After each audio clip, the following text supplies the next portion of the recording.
Injili kama ilivyoandikwa na Yohana Mtakatifu, mlango ni wa 13 kuanzia aya ya kwanza hadi ya 11. Somo lenyewe.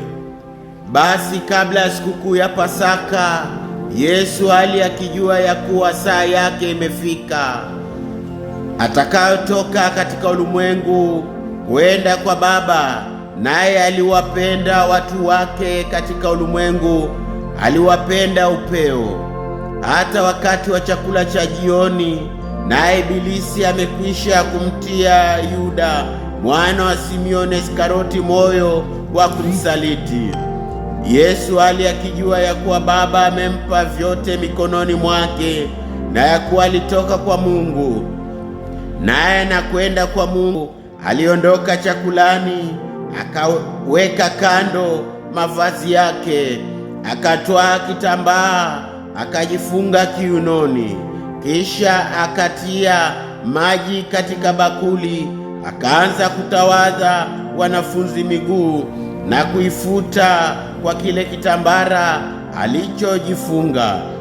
Vivyo yuaja kwa Simioni Petro. Huyo akamwambia, Bwana, wewe wanitawadha mimi miguu?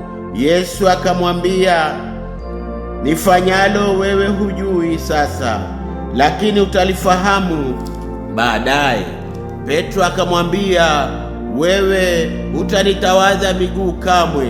Yesu akamwambia, kama nisipokutawadha huna ushirika nami. Simon Petro akamwambia, Bwana, si miguu yangu tu, hata na mikono yangu na kichwa changu pia. Yesu akamwambia, yeye aliyekwisha kuoga hana haja ila ya kutawadha miguu, bali yu safi mwili wote. Nanyi mmekuwa safi, lakini si nyote, kwa maana alimjua yeye atakayemsaliti. Ndiyo maana alisema, si nyote mlio safi.